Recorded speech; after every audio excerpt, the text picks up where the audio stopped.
हिंदी दिवस की हार्दिक शुभकामनाएं। हिंदी दिवस तथा हिंदी संबंधी कुछ तथ्यों पर आज हम चर्चा करेंगे।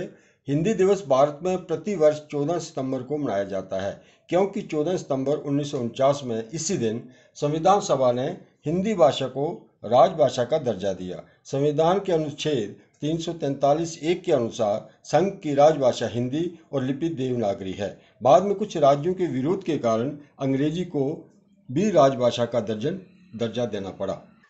हिंदी दिवस मनाने का मुख्य उद्देश्य हिंदी के महत्व को समझने तथा इसका प्रचार प्रसार बढ़ाकर विकास करना है। किसी भी स्वतंत्र देश की पहचान उसकी भाषा से ही होती है।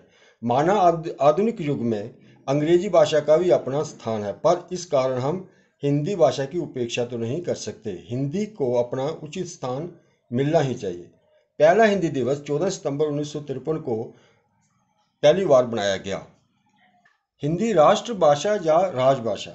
स्कूलों की पाठ्य पुस्तकों में हिंदी को राष्ट्रभाषा बताया जाता है, जबकि हिंदी राष्ट्रभाषा नहीं है। भारत की आधिकारिक रूप से कोई भी राष्ट्रभाषा नहीं है। हिंदी अंग्रेजी के साथ राजभाषा यानी ऑफिशियल लैंग्वेज है। राजनीतिक दुष्चक्र में फंसकर हिंदी अभी तक राष्ट्रभाषा नहीं बन पाई, भले ही अघोषित रूप से हिंदी को राष्ट्रभाषा माना जाता है। हिंदी का महत्व। जब भारत परतंत्र था तब से ही हिंदी के महत्व को समझ लिया गया था।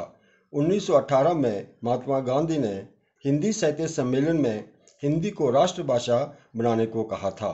हिंदी को गांधी जी ने जनमानस की भाषा कहा था। हिंदी लगभग भारत में 44% भारतीयों की मातृभाषा है और 80% भारतीय इसे संपर्क भाषा के रूप में अपनाते हैं।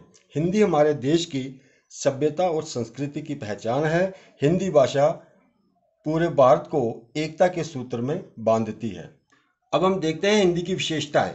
हिंदी में जो लिखा जाता है वैसा ही लिखा जाता है। हिंदी में एक भी ऐसा शब्द नहीं है जिसका उच्चारण इसके लिखने से थोड़ा सा भी भिन्न हो। प्रत्येक ध्वनि के लिए एक वर्ण निश्चित है। हिंदी में 52 वर्ण हैं, जबकि अंग्रेजी में केवल 26 वर्ण हैं। इसका कारण है हिंदी को वैज्ञानिक भाषा कहा जाता है। अंग्रेजों ने भी हिंदी को वेस्ट फोनेटिक लैंग्वेज कहा था। हिंदी को हम सरलतापूर्वक समझ और सीख सकते हैं। वैश्विक पटल पर हिंदी की गूंज। विश्व में सर्वाधिक बोली जाने वाली 5 भाषाओं में हिंदी सम्मिलित है। अंग्रेजी, मैंड्रिन चीन की भाषा, स्पेनिश के बाद हिंदी विश्व की चौथी सबसे बड़ी भाषा है।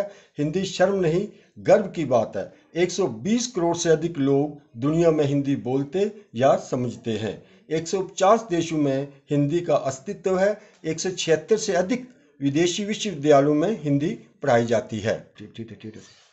अंत में कहा जा सकता है, जब तक हिंदी को भारत में रोजगार परक नहीं बनाया जाता, अंग्रेजी की अनिवार्यता को कम नहीं किया जाता, तब तक हम भले ही कितने हिंदी दिवस बना लें, हिंदी का भला नहीं हो सकता। हिंदी को वह सम्मान नहीं मिल सकता जिसकी वह हकदार है। ये कथन सत्य है कि रूस, चीन, जापान आदि जैसे देश जो केवल अपनी भाषा में ही काम को महत्व देते हुए विकास के शिखर तक पहुंचे हैं। धन्यवाद।